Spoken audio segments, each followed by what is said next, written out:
All right. So one of the things I think a lot of people and even myself struggle with is how to manage our days effectively and efficiently. I have certain techniques and things that I do to manage my day. One of those is a to-do list, of course. And what I've noticed since I've been keeping track of tasks and activities that I need to do is like there's always going to be a to-do list. You're never going to get everything accomplished on that list. And if there's no finish line in sight, I think that's hard to manage sometimes or hard to deal with or perhaps cope with. I think that's also one of the things that leads people to burnout. I think there's great peace and relief accepting the fact that as productive as you are, as productive as you can be, as effectively as you can manage your time, the to-do list is always going to be there. What are some strategies that you've used as a professional, or maybe some strategies that you've coached other people that you've led to have a more productive day by managing their time better?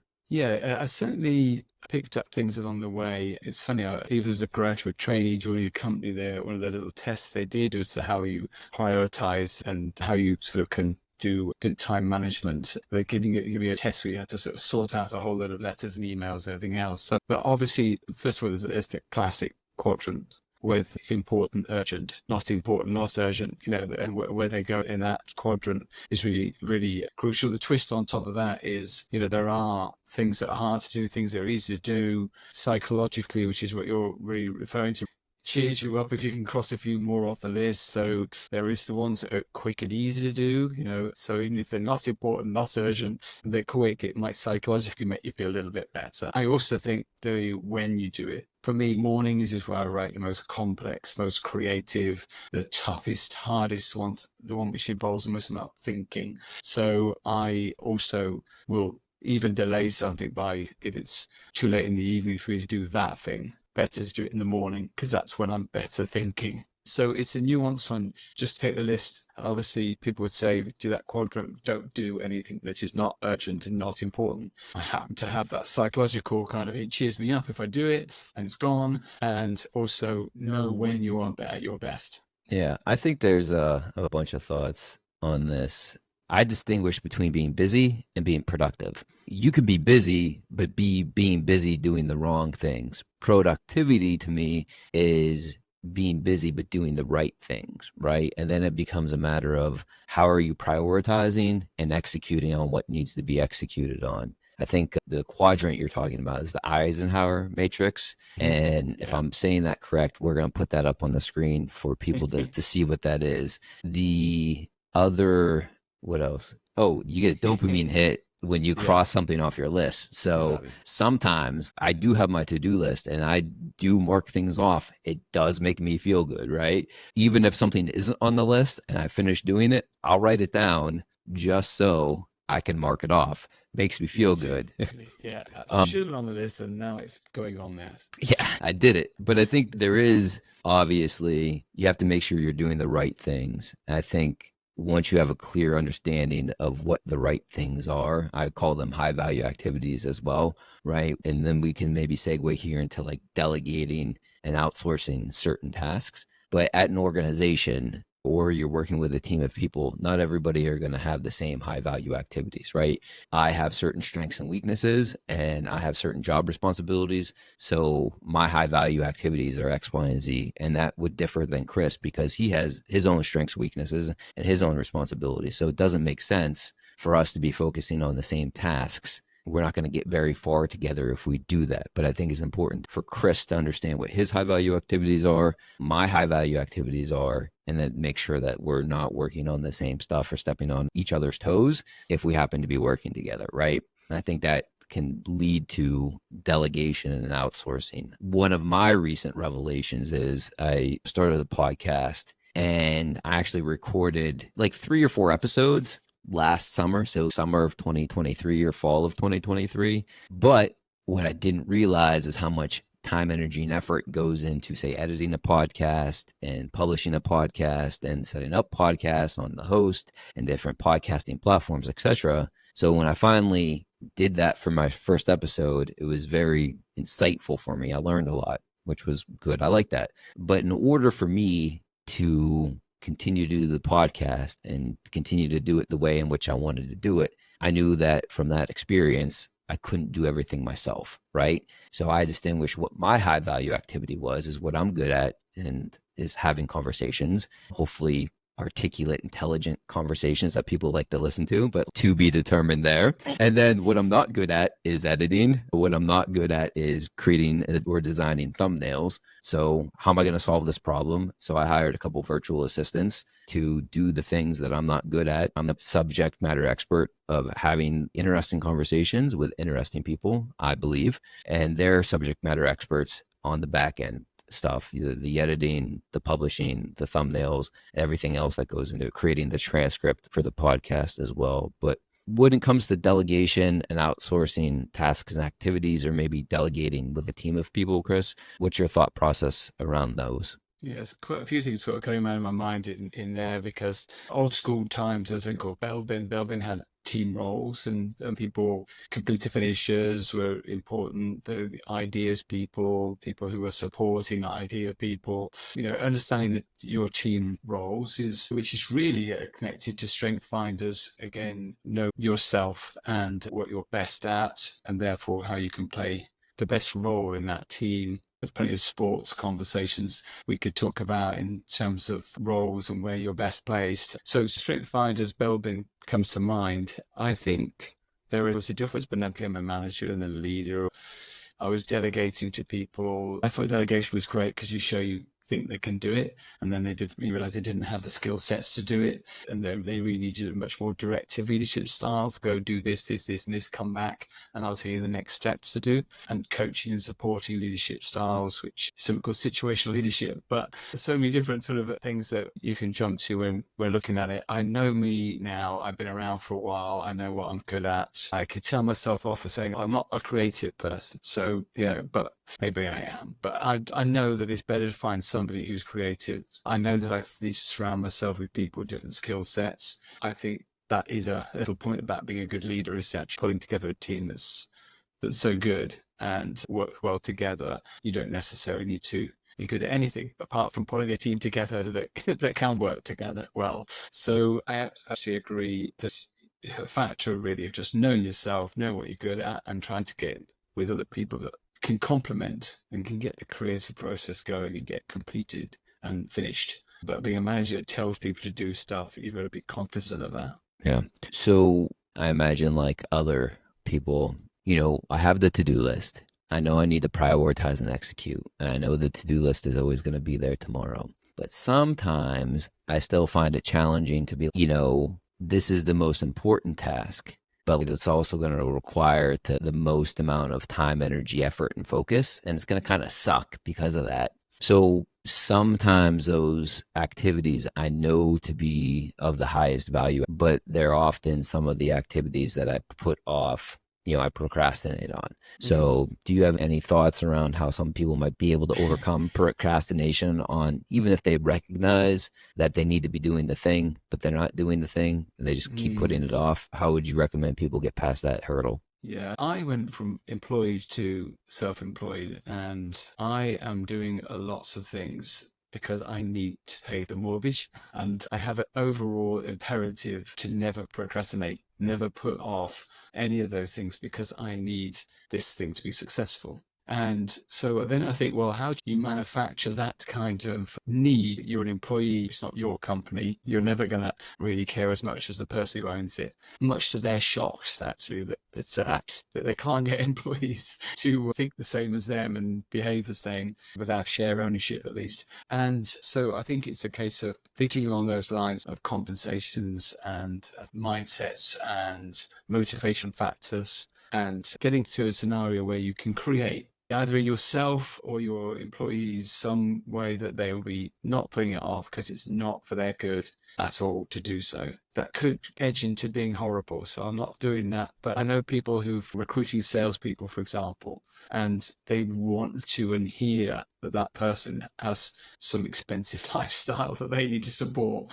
They want somebody who's mean and hungry and wants to learn and be successful. So I suppose you've got to look for combinations of different tell signs or generate those sort of needs in yourself. So that's what you're going to have to do. Yeah, I've been there as well. It's funny how it works that when your back's in the proverbial corner and the only way forward is forward, you figure out a way to do it, Yeah. right? And I think you had made a good point where you said manufacturing that. If you are, say, an employee, an employer employee model, and you are procrastinating on some things because, hey, like you're still going to get your paycheck every 2 weeks, then perhaps it's a matter of changing your perspective, not because you have a greater vested interest in the organization, but how does that affect you personally? What if you do this task now that is important and you've been putting off because it's going to require time, energy, effort, and focus? How is that going to move you forward, right? How does that task align with what your individual objectives are? Is that going to help you get a raise, perhaps? Is that going to help you learn a new skill that you can then go brag about in an interview for your next job where you're going to get a 10%, 20% raise? Chris, you had mentioned that making that task more important to you than you might have otherwise thought. I think Yeah. that could be a good way to overcome it as well. Yeah, it is. It's a funny one because I can see both sides of the story. There's the late Liz Wiseman who wrote the book called Impact Players, and they did a lot of research to write that book. And when you have a manager who has somebody who doesn't shy away from going for those tasks, doesn't shy away from the nasty, horrible projects that potentially a bit messy and so forth, but they grasp it. In your brand, compared to everybody else, you're definitely the somebody that they want on your team. They'll always want you with them, and so you should get raises and you should get promotions, etc., because you don't shy away. You don't go looking to avoid the tough, horrible ones. In fact, you're volunteering to get involved, and it's amazing what you can achieve. Now, I see both sides because I can see how that can stress people, and it can be counterintuitive to go looking for horrible stuff to do, but it makes such a difference. And I'm not just quoting that book because I'm in it, but it interviewed me Ooh. to talk about somebody that I thought of as an impact player, the most valuable player, all of those kind of things. And certainly the person I was thinking about went above and beyond and did lots of things that made a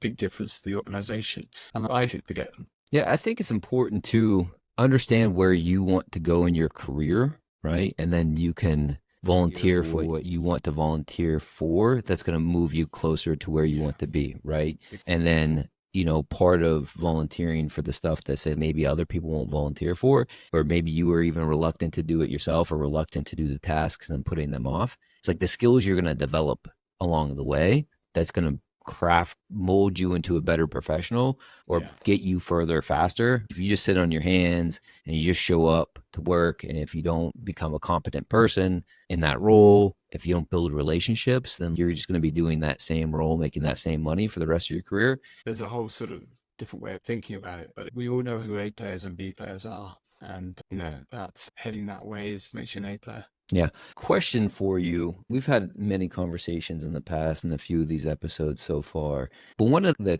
things I've been having some internal dialogue with myself is there's a lot of podcasts out there, right? There's a lot of information coming from a lot of different people. There's a lot of people writing a lot of books. Some of it's good information, some of it's bad information. But what I've learned is that they write a book and they give you information and give you suggestions or things that you should be doing or their perspective on how to manage your day, manage your life, things you should be doing, etc. Doesn't always mean just because they're an author that that's the best advice and you should implement it. So you've mentioned a couple books that you've read. I'm an avid reader as well. How do you pressure test the information that you're taking in, maybe from, say, like a mentor or from a book that you picked up and read or from somebody else's podcast? What sort of filters might you have or that you apply in taking information and they're like, oh, well, that makes sense or that doesn't make sense? Yeah. You have any thoughts on that?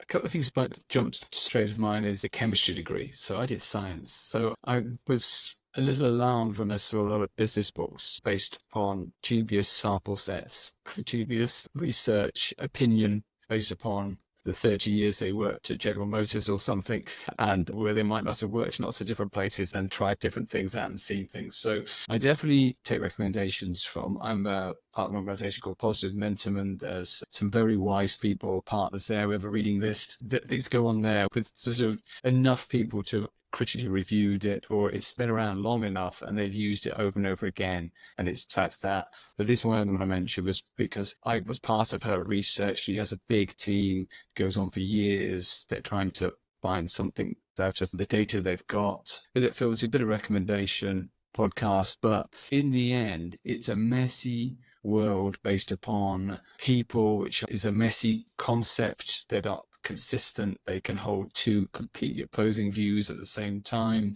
They can say one thing, do something else. This isn't the science of chemistry where I know that 100 times out of 100 you pour this liquid into that liquid, that's going to happen. It's not that world. So nobody's got it right completely.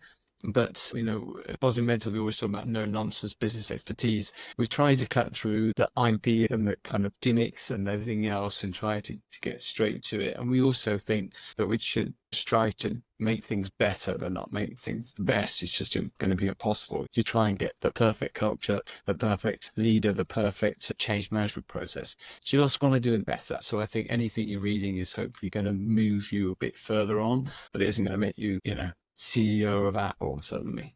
Yeah. Thanks. It could. I think, from what I heard, I guess there's value in applying a scientific method to some of those leadership readings or books or podcasts versus then just two opinionated people having a discussion. And then somewhere, we're the exception, but somewhere in the middle between we have a data set. We've done our own research. You've been a professional longer than me. I've been doing this for 15 plus years, and I've had different roles in different industries, and I've had success in doing that. And I've applied some of those lessons I did get from books and podcasts, and I've applied them. And now I have a baseline of this worked for me, and this is why it worked for me. Whereas I think other people, they just have a TikTok channel and they've been successful as a TikToker and just spewing nonsense. They don't have that baseline of information or experience that you and I have cultivated and grown through our experiences, right? So I think, again, that's a balance between, you can't be as rigid as it might be in chemistry with a scientific method, but I think you can apply some of those principles to how you source your information, right? Yeah, certainly I have one area of sort of almost IP for myself, which is around the competencies, job-specific competencies that came from not a race scenario, which was a redundancy process, a RIF process, a selection of people that had to go because there was a big economic downturn in 2008, which created a condition where myself and my leadership team realized we didn't have a common language about what good looks like, and we created some descriptors to sort of sum up what we could see, made someone good or not so good. We got a common language going. We did this work and I used it, for years at that one company. I then took it somewhere else and it worked again there. And then I took it somewhere else and it worked again there. And then I took it somewhere else and it worked again there. Then I felt confident enough to go out into the world and say, this is one of the fundamental areas you've got to get right. If you don't get it right, you can't recruit the right people. You can't give people the clear understanding of what's expected of their job. You can't show people how they can progress in a career. You can't provide evidence they need to have that say they're operating at the next level. Please promote me. That you can't really have a decent conversation about people who maybe it's their time to leave. They're not meeting the grade. It is something that I tried and tested with different size companies in different places. And now I would say it's worth listening to and taking on board. And people are paying me now to do that with their companies. But it's a difference. I would say it's met the criteria. Yeah, I would agree. You mentioned the work that you've been doing with Positive Momentum. If people want to learn more about you and what you do, how can they reach out to you? Well, my LinkedIn profile and also the positivemomentum.com, all one word. You can meet the team, and you can see a video of me looking a little bit more relaxed in a t-shirt. I'm talking about my career and where I got to, and also bits about myself. And you can read my profiles and stuff there. So it's positivemomentum.com. Thank you for the chance. Anytime. That's why we're here. It's not why we're here. No, That's not why we're here. We just want to share information, folks. Exactly.